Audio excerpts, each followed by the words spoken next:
it going, everyone? AFC Finners, and we are back in Championship action for what is going to be my 50th game of the season. Here to see Reading against Wigan at the Madjeski. This is not the first time I've been here. I've actually been here several times. I came here for London Irish game once several years ago. Also worked here many times as a steward, and me and Tom went a few years ago. We saw them play Derby County and they won 3-0. Charlie Adam absolutely bossed it. They got a penalty out at the first minute, won 3-0. It's a very interesting day today as Reading are playing Wigan, both sides in the relegation zone. I believe if Wigan lose, they will get relegated. A win is much needed for Reading. So it's going to be a big day as we get into truly the business end of the season. I'm very excited. Reading are a really nice club, one of the easiest clubs you'll ever steward. So it should be a good day. Let's hope they can get the win. Let's have a look in the club shop.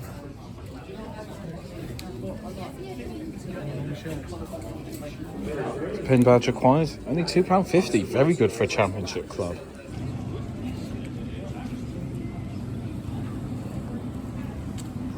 That's Tomaldo, he's picked up a nice burger and a brioche bun. What do you think? He likes, he's getting high rating.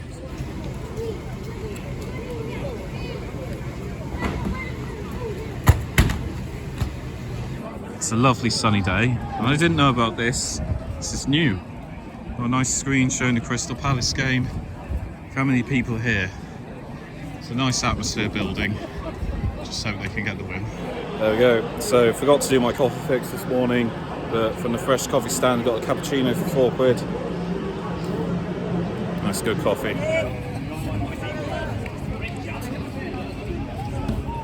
So we're about to go inside, but before we do, let's find out a little bit about today's hosts, Reading.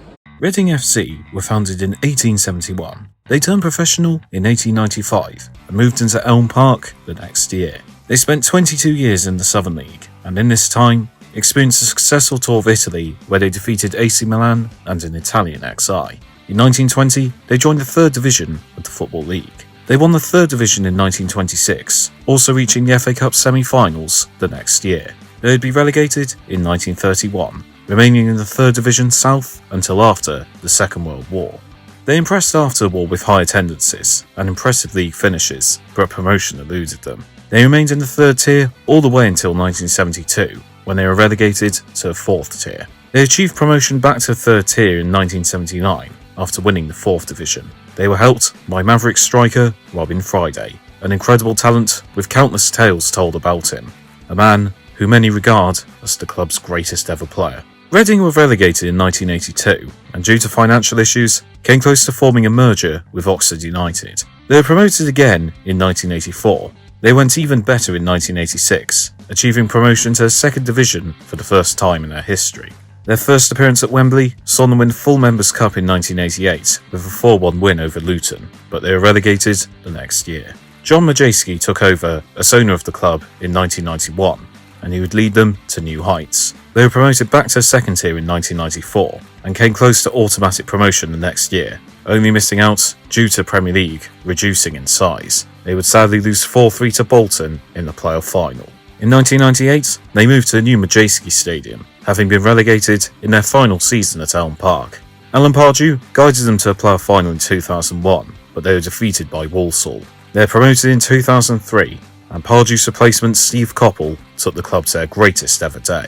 In 2006, Reading stormed their way to a championship title. For the first time in the club's history, they would host top-flight football. Their first season in top flight was superb, as they finished a credible 8th place, but sadly, their good fortune would soon run out. They were relegated on the final day of the next season. The campaign afterwards, they reached the playoffs, but lost in the semi-finals, and the Steve Coppell era came to an end. Brian McDermott would take them to a 2011 playoff final, but they lost 4-2 to Swansea. However, the next year, they won the championship to return to Premier League. Unfortunately, they suffered an immediate relegation. The next decade saw mixed fortunes, as they reached the FA Cup semi-finals in 2015, but also flirted with relegation. Jaap Stam would turn their fortunes around, leading them to a playoff final in 2017, but Huddersfield would defeat them on penalties. Stam was sacked the next year, and fortunes have been poor for the club since, with them facing financial hardship and serious threat of relegation. With their championship status in jeopardy, the Royals faithful are praying for the sun to shine on them again. Overall, They have won 1 4th Division title, 3 3rd Division titles, 2 2nd Division titles, and 1 Full Members Cup. And a bit of trivia, Reading hold the record for most points gained in a professional league season, when they won the championship with 106 points in 2006. So those are our hosts, Reading. Let's have a look inside their home, the Madjeski Stadium.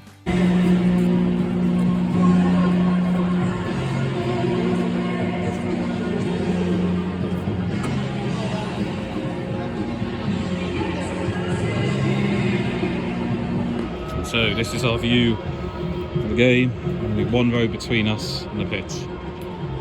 Funnily enough, I think that spot right there, somewhere around here, I was sat the first time I stewarded. I remember the ball came into the crowd, I caught it, threw it to a player who was Jonathan Spector for Birmingham City. I got to watch a game on that screen, sit facing away from the crowd. How are you feeling, Tom? Alright. Kickoff's rapidly approaching. This is game, like I said, it's game number 50 for this season. I'm on 149 goals. So if a goal is scored today, I'll reach 150. It's destined to be 0-0 now, isn't it?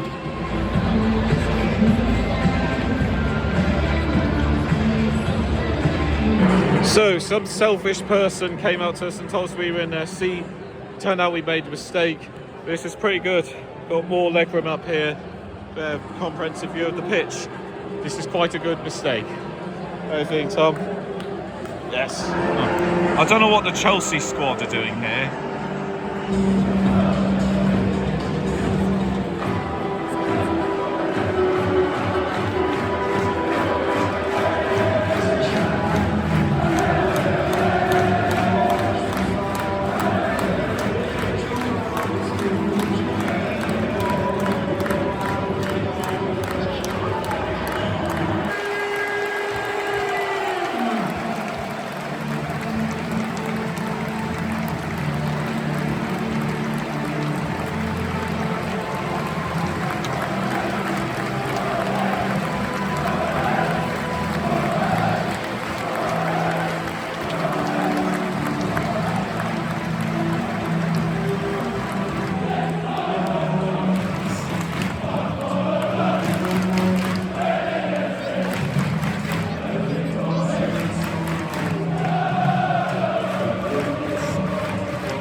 Midway through the first half here at the Madjeski Stadium. Reading being a better team. I'm in any quite concrete chances yet, but if anyone's going to score, we'll be Reading.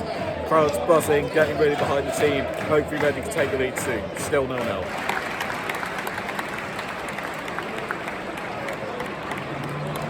Half time here remains 0-0. Reading gained some good momentum out of a couple of chances for half time, but they still can't find a breakthrough. They just don't look like they have that cutting edge up top. They're like a deer in the headlights whenever we're in the final third.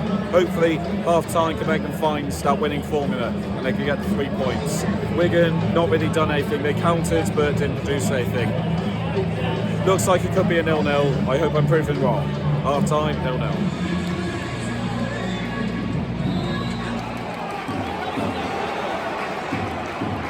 It's that same old story midway through the second half. Wigan got some momentum. The pendulum of momentum has swung back in Reading's favour. They've been having attacking, but it just doesn't look like the goal will come. It remains still 0. Can the deadlock be broken in the final quarter of the game?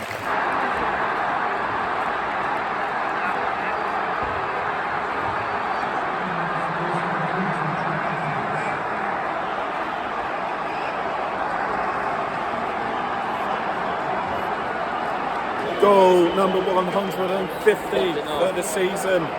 It is a huge goal in the relegation fight. I had a hunch Wigan might sneak something if they did take their chances. As it kicks off in the away stand, Wigan have an absolute lifeline. Is that the nail in the coffin for Reading? 10 minutes to go, 1-0.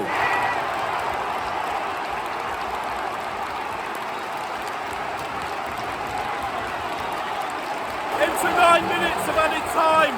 Reading, a scramble in the box. I don't know what's happened, but it's been poked in. As it stands, Wigan are down. Game on. There's still plenty of time to go. Can a winner be found?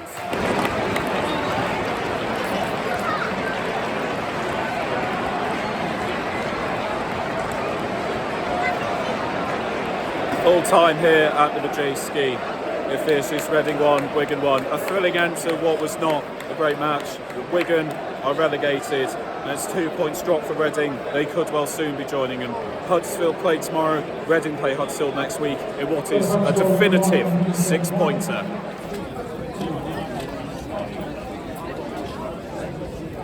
So that was a good day. That's probably the last Football League game we'll be doing this season, but I really like Reading, and if they do get relegated, it'd be a massive shame, but hopefully they can come up next season. It was sadly soured because when we came out the ground, we saw a bunch of fans getting into a fight. There was one really good Reading fan who was telling them all to stop, but the police came over. I don't like seeing that in football. There were nicer scenes in the crowd when Wigan scored. It's really disappointing, just kids trying to look hard when there's all these people who just come and have a good time. Really disappointed. I hope we can stand that out. But it's not. I'm not going to let it stop me because they win if I do that. So best of luck to Reading. Hopefully they can stay up. But I'm sure we'll be back again. I really like this ground.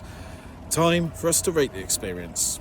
So, as always, we'll start off with the welcome, and I'd say Reading get an 8 out of 10. I've always said that they're a nice club, and today was no exception. Like, yes, there was the fight at the end of the game, but I'm not going to let that define the club. It was an idiotic minority. I've stewarded there several times. I never had any issue with Reading fans. They were always absolutely lovely and pleasant to be around. Today, we felt welcome, blended in easily, and it's a very nice place to go ground hopping, and the fact they've set up, a fan zone makes you feel right at home. So yeah, they do a really good job for welcome, making sure that there's activities for kids to engage in, like the giant goal thing I had a shot at before the game. So yeah, they always do a really good welcome. It's a really nice place. I thoroughly recommend going there for football. In terms of food and drink, I didn't have too much, but Tom spoke very highly about the burger that he had. He also had a pie. I just had a coffee, but what I had did the job it needed to. Tom really enjoyed the food he had, so I think the food and drink seems quite good. Gets a 8 out of 10. The only issue is how much it costs, which I'll come to in a moment. Atmosphere, there have been times where I've stewarded Reading games in the past and it's been a bit flat, but to be honest, today they got right behind the team. There was a lot of frustration throughout, but that's naturally going to happen when you're in a relegation battle. But the supporters really tried hard to get behind the team, push them forward, and try and be that 12th man. So I think the atmosphere gets an 8 out of 10. It was full of noise throughout, and fair play to Reading fans for the effort they put in to try and help the team find a way through. Stadium, it's typical championship ground, and it's nice, modern, got good facilities. I think some of the seats could do with a lick of paint just for the sake of aesthetics, but it's a really good stadium. Everywhere you sit gets a good view, so I give the stadium a 9 out of 10. Finally, value for money. The tickets were £15, which was absolutely brilliant for a championship game. I've paid more than that for some non-league games, so really happy with that. Unfortunately, some of the food and drink, like I mentioned, was a bit expensive. I think Tom was saying the burgers and pies cost about 8 or 9 quid, which I think is an absurd amount to charge for food. And again, the pin badge is only £2.50, which is quite cheap for one. So I think it's a difficult balance. It would get a high rating if it wasn't for the food, but I'll give the value for money 7 out of 10. So that was Reading. I wish them all the best. It's sad to see how much they've struggled, but hopefully the good times will come back to the Royals. As the season comes to an end, that is probably the last Football League game. It's been an absolute blast to reach 50 games this season. Hopefully get a couple more grounds in. Thank you all for watching. I've been AFC Finners. See you next time and stick with us as we go ground to ground. AFC Finners out.